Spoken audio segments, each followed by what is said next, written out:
नहीं धियो यो न प्रचोदयात्।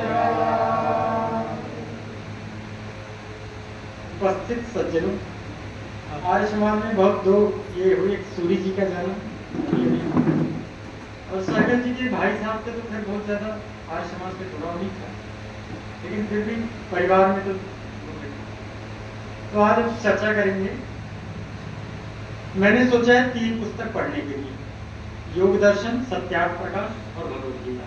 इसको बहुत अच्छे से पढ़ूंगा और मैंने योग दर्शन का स्वाध्याय चालू किया। तो चालू किया है तो आप लोगों को बता दें, स्वामी विश्वनाथ जी की क्लास है, 20वें सूत्र तक पहुंच गए हैं। जो मुझे एक अच्छी बात लगी वो बता रहा हूं। हमारे ये जो 3 शरीर हैं, स्थूल शरीर, सूक्ष्म शरीर और कारण शरीर। ये जो स्थूल शरीर है इसकी उम्र जैसे जीवन में 100 वर्ष, वेदों में आया 300 साल तक भी की जाती है स्थूल शरीर की उम्र। पहले स्वामी रामदेव जी ये बात बोलते थे कि मैं 300 साल का रहूंगा, अब उन्होंने 150 साल कर दिया। देखा होगा कि पर्यावरण ये कुछ ऐसा जो रहा। खैर जो भी जो बोल रहा है तो उसका भाव बोलना, वो किस स्थिति में बोला है वो तो वही बताएगा सही।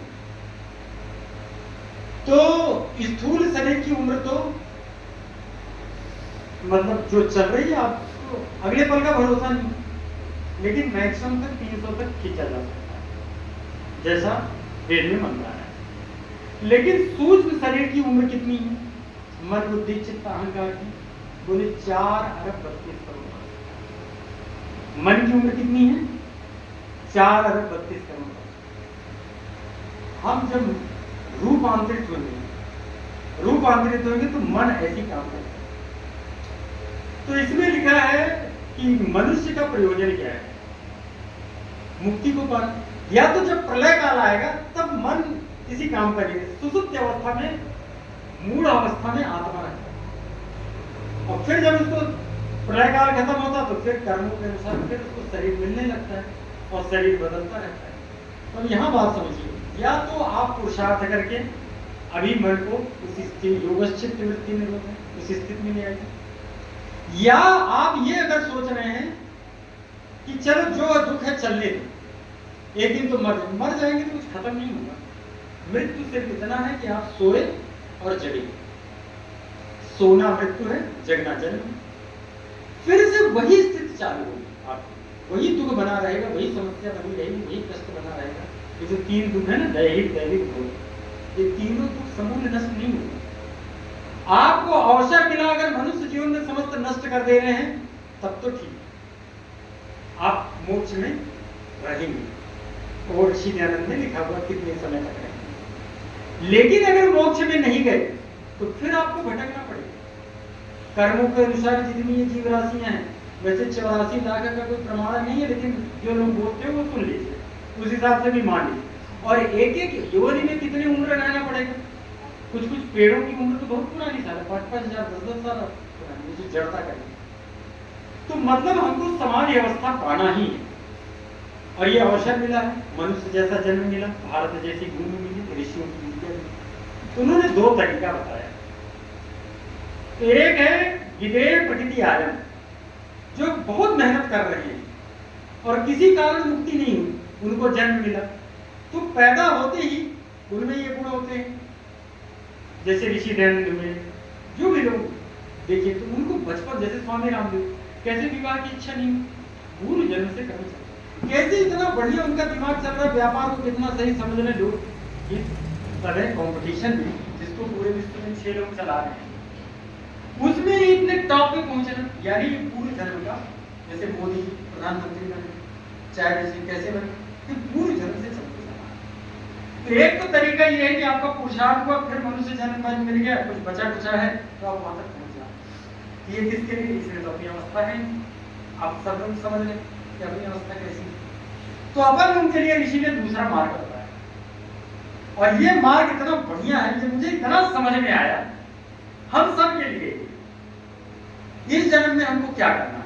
तो उन्होंने बोला श्रद्धा, धीर, स्मृति, समाधि, प्रज्ञा पूर्वक विदेशा। जिनकी वो विदेह प्रक्रिया में स्थित नहीं, उनके लिए क्या पहला शब्द क्या है? श्रद्धा। ये इतना बड़ा शब्द है। स्वामी ओमानंद जी हैं। स्वामी रामदेव जी का कहना है कि मैंने अपनी आंखों से अगर किसी ऋषि को देखा है, आर्ष ऋषि जो प्रज्ञा चक्षु जिसका, तो वो ओमानंद है। ऐसा स्वामी रामदेव जी का।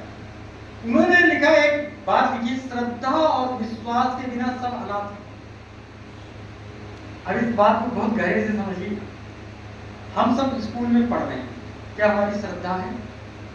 पुस्तक में क्या नहीं लिखा है, क्या खाना चाहिए क्या नहीं खाना चाहिए, लिखा है नहीं लिखा है? क्या नहीं लिखा, कब सोना कब उठना कब जगना कब क्या करना, नहीं लिखा है। और क्या हमारी श्रद्धा है पुस्तक? अनाथ और पहले सनाथ को समझ लीजिए। जैसे हमारे पिताजी, जैसे वो बच्चा पिता की गोद में बैठा, अभी क्या है, सनाथ, उसको मालूम मेरा पिता मेरे को गिरने नहीं देगा, लेकिन वो अनाथ हो जाए तो गिर जाएगा। हमारे जीवन में जो भी दुख दिख रहा है वो अनाथ के कारण दिख रहा है। हमको शारीरिक रोग है जो सनाथ है। क्या हमें श्रद्धा विश्वास है? पुस्तक में जो लिखा है वैसा आचरण करना, श्रद्धा है। श्रद्धा के बिना सब अनाथ है। एक बच्चा को पिता पे श्रद्धा हो जाए, माता पे श्रद्धा हो जाए, गुरु पे श्रद्धा हो जाए, उसके जीवन में दुख नहीं पाता। और यही श्रद्धा विश्वास खत्म हो जाए, विवाह होने के बाद भी प्रतिपत्नी अनाथ है, माता पिता होते हुए भी अनाथ है, क्योंकि उसकी बात पे विश्वास नहीं। शास्त्र होते हुए भी हम अनाथ हैं। आज देश में इतना दुख दिख रहा है कि क्यों? शास्त्र के अनुसार कोई चल रहा है, हमारे पास सत्यार्थ प्रकाश क्यों हम अनाथ हैं? इसलिए दुख है। जिस दिन आप सनाथ हो जाए, सनाथ क्या है? हम स्कूलों में जाते हैं, लिखा है living things non living things, और नॉन लिविंग थिंग्स के स्कूल में अगरबत्ती जलाते हैं। अब बताओ क्यों? फिर क्यों पुस्तक को बेकार कर रहे हो? गए हम क्रिश्चियन स्कूल में, हमने बोला कि जीसस के बापू का नाम बताओ, बोले नहीं। हम बोले क्यों? बाइबल में रिप्रोडक्शन चैप्टर लिखा, फाड़ दो बैठे। बोले इसमें गलत लिखा है, या तो बाइबल को स्कूल में लागू कर। हम सब के जीवन में ये जो भी दुख दिख रहा है, क्या किताब में लिखा? क्या सोने का टाइम नहीं लिखा है, जगने का टाइम नहीं लिखा है, गृहस्थ में रहने का तरीका नहीं लिखा है, ब्रह्मचर्य में रहने का तरीका नहीं लिखा है, वानप्रस्थ में रहने का तरीका नहीं लिखा है। क्या नहीं है? और है तो फिर हमारे जीवन में क्यों कष्ट है? क्योंकि हम अनाथ हैं। ये जो हम समझ रहे हैं ना कि सब कुछ है, सब होते हुए भी अनाथ। पति पत्नी है, पत्नी पे आपको विश्वास नहीं, अनाथ है। आपको कभी पत्नी तत्व स्त्री तत्व का दर्शन नहीं। पति है, उसको विश्वास नहीं, अनाथ। बच्चा है, माँ बाप की बात पे विश्वास, माँ बाप कहे कि ठीक से जाना बेटा, बाहर निकलते ही अनाथ हो जाएगा। बात को आज कितनी गुरु घंटालों के चक्कर में लोग फंसे हुए, क्यों? अनाथ। तो इतना बड़ा शब्द है श्रद्धा। और मुझे ये बात बहुत समझ में, अब मैंने सोचा है कि हर पल मैं कैसे जीऊंगा इसमें। और देखिए, जो भी हम कर्म कर रहे हैं, जितने भी लोग कर्म कर रहे हैं, बिना ज्ञान के कर्म नहीं करते। ज्ञान के ही हिसाब से कर्म कर रहे हैं, और ज्ञान गलत होगा तो कर्म गलत होगा, कर्म गलत होगा तो परिणाम गलत आएगा। इसीलिए सबसे पहले सब ज्ञान लेना है, ऋषियों के साथ सनात होना है, उनके ग्रंथों का स्वाध्याय करना है, और जो ग्रंथ में लिखा है वैसा आचरण करना। अगर आप सनात हो गए तो भला आपके जीवन में दुख आ जाएगा, कष्ट आ जाएगा। क्या भगवान अपनी प्रतिज्ञा झूठी बोल रहे हैं? अहम ददामि भूमि आर्यम, झूठ बोल रहे हैं? नहीं, हमको विश्वास ही नहीं, वेद मंत्र। अनाथ है, अनाथ है तो कहीं भी भटक रहे हैं, थपेड़े खा रहे हैं, कहीं भाग रहे हैं, कहीं दौड़ रहे हैं, कहीं कुछ कर रहे हैं। क्या नहीं लिखा है? तो श्रद्धा, जब श्रद्धा हो आपकी तगड़ी होगी तो अंदर वीर उत्पन्न होगा। वीर यानी उत्साह कर्म करने का। ऐसे 3 बजे उठ के लग जाएंगे ध्यान में, आसन। कैसे? ऋषि दयानंद के बारे में पढ़ो, एक नदी को वो पार करते करते बेहोश हो गए, लेकिन सत्य की खोज की। इसको बोलते वीर, उत्साह। जिसके जीवन में उत्साह आ रही है वो श्रद्धा नहीं। श्रद्धा हो तो हम गुरुदत्त विद्यार्थी को देखो, आगे टांग लीजिए, पीछे टांग लीजिए, ये है वीर। फिर क्या होगा? आपकी स्मृति जागृत होगी कि आप हो, फिर आपकी प्रज्ञा ठीक होगी। स्थित प्रज्ञा का भाषा समाधि स्थिति। उन्होंने बोला कि स्थित प्रज्ञा क्या है, इसके क्या, कैसे बैठता, कैसे उठता, कैसे चलता है। तो ये महर्षि पतंजलि तरीका बता रहे हैं हम सबको। सबसे पहले श्रद्धा लाइए, श्रद्धा ऋषि कृत ग्रंथ दिलाइए। हम कह रहे हम तो स्कूल जा रहे, कोई बच्चा जो पुस्तक में लिखा वो अपने उसके आचरण में बता। किसमें लिखा पिज्जा खाना चाहिए, किसमें लिखा चाहिए बर्गर खाना चाहिए, किस पुस्तक में लिखा है कोल्ड ड्रिंक पीना चाहिए। हम पी रहे कि नहीं? कहाँ से पी रहे, कहाँ से ज्ञान आया? इंद्रियों से ज्ञान आया, टीवी वाले ने दिखाया। तो इंद्रियाणाम चलता है मनोमन तस्याम हरित प्रज्ञा, उसकी बुद्धि दो पैर का जानवर हो गया, दो पैर का जानवर।